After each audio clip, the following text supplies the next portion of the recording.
Y ahora vamos a dar presentación a la doctora Rosa María Camacho Ruiz, investigadora de la Unidad de Biotecnología Industrial del CIATEC, que es investigadora titular C. Cuenta con un doctorado en Ciencias en Procesos Biotecnológicos de la Universidad de Guadalajara, ese es SNI nivel 1. Trabaja en la línea de investigación de diseño de procesos biotecnológicos para la obtención de productos de interés industrial, producción y purificación, caracterización de metabolitos provenientes de microorganismos halófilos, proteasas, polisacáridos, biosurfactantes, pigmentos, desarrollo de métodos para la caracterización de polisacáridos por técnicas enzimáticas y cromatográficas.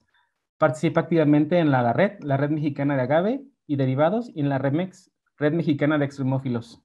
Ha dirigido más de 20 proyectos de investigación relacionados con los desarrollos de bioprocesos para la obtención de biomoléculas, la mayoría de ellos en vinculación con importantes empresas mexicanas. Ha publicado más de 30 artículos científicos en revistas internacionales y cuenta con más de 13 patentes sometidas, 5 de las cuales han sido otorgadas, y es inventora principal en 2 de ellas relacionadas con la producción de biomoléculas a partir de microorganismos halófilos aislados de 4 ciénegas. Doctora Rosa María Camacho, le cedo la palabra y muchas gracias por su participación. Muchas gracias, Jesús Fuentes, por la presentación. Gracias al doctor Juan Carlos Mateos por la invitación a participar en en este aniversario de CIATEC, mostrando un poco de lo que estamos haciendo ahí en la Unidad de Biotecnología Industrial. Entonces voy a compartirles pantalla. Me avisan, por favor, si la están observando. Listo, ya la estamos viendo, doctora. Ok, bueno, yo les voy a hablar de bioprospección de microorganismos halófilos aislados de ambientes salinos mexicanos. Espero que ir rápido porque tenemos poquito tiempo, pero bueno, primero quisiera comenzar diciéndoles qué son los microorganismos halófilos. Estos son microorganismos que crecen en ambientes donde creeríamos que no puede existir la vida, es decir, en lagos donde la sal es tan elevada que llega a cristalizarse, es decir, que está saturada, y estamos hablando de halófilos extremos en este lado, es decir, halófilos que crecen con una concentración de sal de 4 molar, incluso que requieren la sal para vivir. Sin embargo, bueno, aquí también hemos estudiado a los halófilos moderados, vamos a decir aquellos que sí requieren la sal para vivir, pero que su óptimo de crecimiento está alrededor de 2 molar de cloruro de sodio. Cabe, bueno, comentarles que arriba de 5 molar la sal ya comienza a precipitarse, ya no es soluble en agua. Entonces, en CIATEC hemos explorado varios ambientes mexicanos, una salina de Santa Bárbara en Guatabampo, Sonora, en Cuatro Ciénegas, Coahuila, y en las lagunas de Sayula y San Marcos de aquí de Jalisco. Entonces, les voy a contar un poquito de cada uno de estos lugares para que los conozcan. Uno de los donde más aislamientos hemos hecho es de Cuatro Ciénegas. Esta es una foto de satélite de Cuatro Ciénegas. Me gusta mucho verla porque parece como una mariposita que la vemos desde lejos. Y bueno, es básicamente un ambiente árido, desértico, pero es muy interesante desde el punto de vista de la biología y de la ecología microbiana, porque en este lugar, aquí muestro algunas fotos, es un lugar único en el mundo, porque es como un museo vivo del precámbrico de hace pues más de 800 millones de años, porque todavía encontramos en algunas de las pozas, es decir, es un lugar desértico, pero hay algunas pozas, y en esas pozas podemos encontrar estromatolitos vivos que son comunidades bacterianas ancestrales, y también tenemos dunas de yeso muy, muy grandes. Nosotros desde el 2000, más o menos como en el 2012, hicimos muestreos ahí en dunas de yeso y en algunos otros lugares de Cuatro Ciénegas, y hemos hecho varias expediciones. Recientemente agradezco a la doctora Valeria Sousa y al doctor Luis Aguiarte por su invitación a participar en esas expediciones y realizar muestreos. Otro lugar importante pues es las lagunas de Sayula y San Marcos, que tenemos aquí muy cerca. Este es el lago de Chapala, y San Marcos y Sayula son dos lagunas que les decimos las lagunas secas. Si ustedes han ido a Colima por la autopista de Cota, las pueden ver saliendo de Guadalajara, y es un lugar muy interesante, poco explorado. No había reportes de aislamiento de microorganismos en estos sitios, y más adelante les voy a decir más detalles, pero les cuento que pues es un lugar donde cuando llueve se junta un poquito de agua, pero luego se evapora y de esa manera la sal se va acumulando. Otro lugar que hemos muestreado, aquí agradezco a Balán por el muestreo que nos apoyó a hacer, es en Santa Bárbara, en Guatabampo, cerca de Guatabampo, Sonora. Es una salina, es decir, un lugar donde se evapora agua para producir sal, y bueno, este es un lugar, uno de los ejemplos en donde podemos encontrar microorganismos realmente extremos, halófilos extremos, es decir, aquellos que crecen en 4 molar de sal y que necesitan la sal para vivir. Les voy a platicar un poquito de resultados del aislamiento y la caracterización e identificación de estos microorganismos. Este es trabajo de la doctora Mariana Delgado, que actualmente es profesora en el Tecnológico de Monterrey. Hizo mi doctorado bajo mi dirección ahí en CIATEC. Entonces hicimos el muestreo, el aislamiento, la identificación. De aquí salió una publicación que ustedes pueden consultar, y se caracterizó Cuatro Ciénegas, Sayula y San Marcos. Ahí encontrarán caracterización de la salinidad de los suelos y de los microorganismos que ahí pudimos aislar. Pero a grandes rasgos les cuento que, bueno, son lugares pues diferentes, a pesar de que, bueno, uno en el sentido de que se ha formado por la lluvia y la evaporación de agua, y en el caso de Cuatro Ciénegas, pues Cuatro Ciénegas era un mar hace millones de años que se quedó luego encerrado en medio de un continente. Entonces, en Cuatro Ciénegas encontramos pHs entre 7 y 8.5, mientras que en Sayula y San Marcos son más alcalinos, de 9 a 10, y la conductividad eléctrica fue mucho mayor en Sayula y San Marcos que en las dunas de yeso, por ejemplo, en Cuatro Ciénegas. Aquí no les muestro todos los resultados, pero en el caso de dunas de yeso. Y encontramos en Cuatro Ciénegas mayor contenido de calcio y magnesio, mientras que en Sayula y San Marcos encontramos bicarbonatos y carbonatos. Bueno, esto se relaciona también pues con las características alcalinas de esos suelos. Los suelos de Cuatro Ciénegas se clasificaron como salinos, y los de Sayula y San Marcos como salinos sódicos. Y bueno, para no hacerles el cuento muy largo, aislamos varios microorganismos, se hizo la identificación molecular y sí se encontraron géneros. Se encontraron principalmente bacterias, no encontramos arqueas. Creo yo que por las características de los suelos y la salinidad, que es, bueno, comparado con lugares donde encontramos arqueas, pues es relativamente baja, pero encontramos bacterias de estos géneros, Marinococcus, Cerlobacillus, Alcalobacillus, y encontramos más abundancia, es decir, más biodiversidad en Sayula y en San Marcos. Y bueno, les voy a contar más adelante un poco de las moléculas que hemos encontrado en estos microorganismos. Nos hemos enfocado pues a la producción de pigmentos, polisacáridos, biosurfactantes también, y biocatalizadores. ¿Y por qué? Bueno, porque nos interesa entender los mecanismos que utilizan estos microorganismos para hacer frente a la salinidad, pero también aprovechar estas moléculas que pudieran, según nuestro punto de vista o la hipótesis es, que pueden ser moléculas estables y activas a elevada salinidad y tal vez pHs alcalinos. Les cuento primero un poco sobre un biocatalizador que aislamos de una bacteria que salió de Cuatro Ciénegas, que se llama Lobacillus sandaensis. Hicimos un screening de muchas actividades hidrolíticas, pero nos enfocamos en la actividad proteasa, ya que encontramos que Lobacillus sandaensis producía una proteasa de manera importante, y que esta proteasa fue capaz de hacer hidrólisis de distintos sustratos, desde sustratos de origen vegetal como también de origen animal. Y nos fue muchísimo mejor con la proteína de pescado, es decir, que en proteína de pescado le gustó a esta proteasa hidrolizarla y también producirse en mayor cantidad cuando cultivábamos a Lobacillus sandaensis en harina de pescado. Y bueno, de ahí nos salió la idea también en la tesis de doctorado de Mariana de utilizar esta proteasa pues precisamente para hidrolizar proteína de músculo de pescado y producir algunos péptidos con actividad biológica. A grandes rasgos les cuento que se obtuvieron péptidos de alrededor de 3 kilodaltones, y estos tuvieron pues actividad antioxidante en algunas moléculas utilizadas para medir esta actividad. Este trabajo pues sigue su curso. Lo que sigue es hacer la caracterización de los péptidos, que ya estamos en proceso, y un poco de docking molecular también para entender cómo funciona. También hicimos una screening de biosurfactantes y encontramos una cepa interesante para la producción de biosurfactantes, y en el trabajo de postdoctorado de la doctora Alejandra Barbachano estudiamos la producción de un biosurfactante por la bacteria Salibacterium, que también fue aislada de Cuatro Ciénegas. Y bueno, lo que encontramos es que era tal vez un lipopéptido, pero lo interesante de este lipopéptido es que funciona muy bien en concentraciones elevadas de sal. 4 molar de sal y pH 9, por ejemplo, este que se llama 4-CTB es nuestro biosurfactante, y lo comparamos, por ejemplo, con Quin 80 y nos fue súper bien. Y en el caso, por ejemplo, de SDS, que es otro surfactante que usamos mucho en el laboratorio, en 4 molar de sal y pH 9 ya no funciona. Entonces, de ahí salió una patente, que es una patente del proceso de producción del biosurfactante y su aplicación como emulgente en sistemas de elevada salinidad.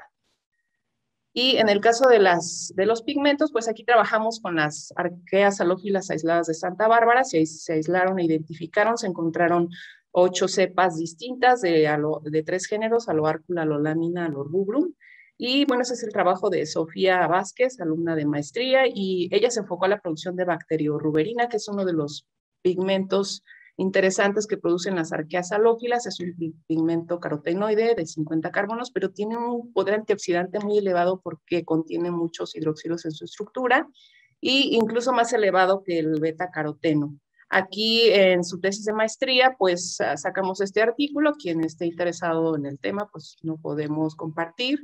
Pero también aquí lo interesante es que logramos hacer una colaboración con Italia, con el Instituto de Química Biomolecular de Puzzole, Italia, con la doctora Bárbara Nicolaus y su equipo, y logramos, bueno, caracterizar algunos lípidos de membrana de las arqueas halófilas aisladas de 4 ciénegas, y nos damos cuenta que tal vez se pueda tratar incluso de especies nuevas que no han sido completamente descritas, y vemos su potencial para la producción de pigmento.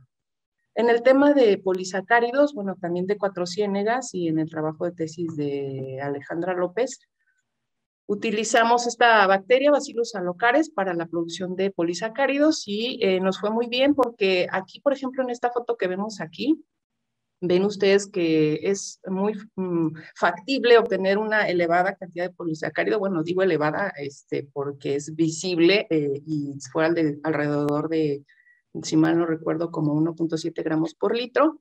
Pero es un polisacárido muy interesante porque es de muy alto peso molecular y tiene propiedades viscosificantes interesantes. Lo comparamos incluso con otros polisacáridos que se utilizan en la industria alimentaria para viscosificar fórmulas alimenticias. Nuestro polisacárido es este rojo que ven aquí, y lo comparamos con goma arábiga, que es el verde que vemos acá abajo, que es el que más se usa, y con goma jantana, que es el que está aquí. Entonces, con muy poca cantidad de polisacárido fue posible hacer una mezcla con bastante viscosa. Y también muy interesantemente es que fue capaz también de funcionar como emulgente, eh, logrando emulsiones en hexano, en queroseno, en cloroformo. Este es nuestro polisacárido y nos fue mucho mejor, por ejemplo, en aceite mineral comparado con goma arábiga. Nos funcionó bien en goma arábiga, ¿no? Por ejemplo. Y también, bueno, cuando utilizamos cloruro de sodio y pHs alcalinos, es capaz de seguir haciendo la emulsión en un rango de pH desde 4 hasta 12, en molaridades desde sin sal hasta 4 molar de sal. Logramos emulsiones incluso hasta 100 grados centígrados. Ya no es muy estable la emulsión, pero sí lográbamos emulsiones. De aquí tenemos otra patente que ha sido sometida en el 2019 para la producción y la aplicación del biosurfactante, del polisacárido. Y bueno, algo que también es gratificante para CIATEG es que de este trabajo sale colaboración con algunas redes, en particular con la Red Mexicana de Extremófilos. Ahí les dejo la liga por si alguien está interesado, y de esta colaboración pues se ha estado trabajando recientemente en el aislamiento y caracterización de otros ambientes salinos mexicanos. Estas fotos que ven aquí son de Baja California, de Mexicali, de una laguna salada enorme que está allá, y bueno, la colaboración con algunos otros centros de investigación de CONACYT como el CICESE, pero también de universidades en todo, digamos, en algunos lugares de México. Bueno, la Red Mexicana de Extremófilos alberga investigadores desde el norte hasta el sur, desde Baja California hasta Chiapas. Y bueno, también recientemente con la Agencia Mexicana de Estudios Antárticos tuvimos una colaboración importante para comenzar a incorporar dentro del estudio de extremófilos, pues también a los alopsicrófilos. Y bueno, les agradezco su atención y no sé si tengan alguna pregunta, dejaré de compartir para escucharlos.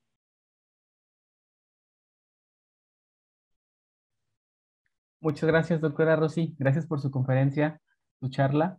No sé si el público tenga alguna pregunta, puede hacerla a través del chat. Una disculpa, olvidé mencionarlo al principio de la conferencia, pero tiene alguna duda para la doctora Rosa María Camacho, pueden hacerla a través del chat.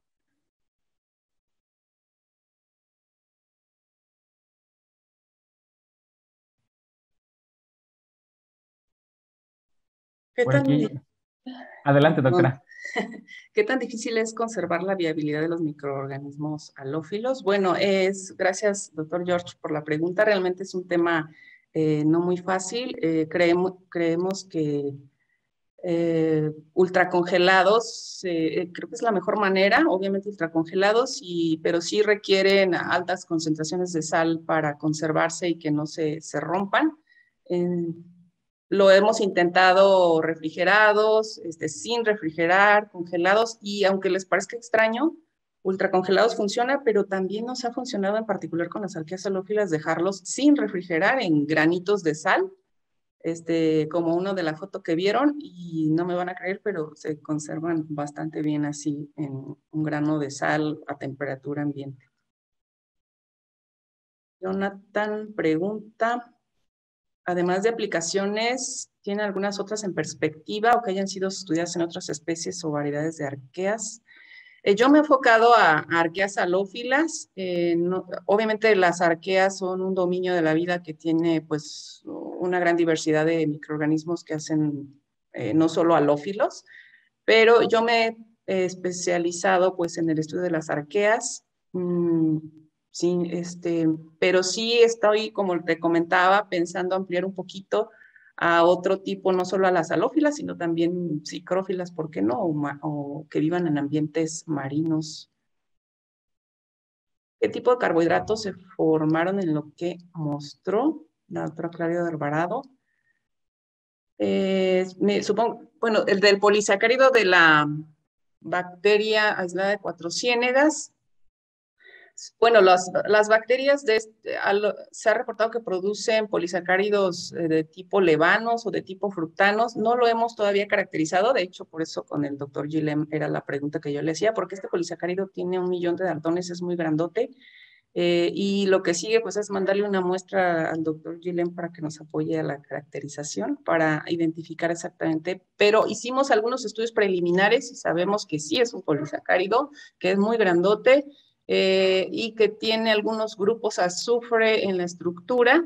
Sin embargo, no logramos determinar todavía a nivel de monómeros si es homo, hetero y si es de fructosas o de glucosas. Es lo que sigue. Luis Mojica, muchas gracias, excelente presentación. ¿Cuál es el potencial de estos microorganismos para generar péptidos bioactivos?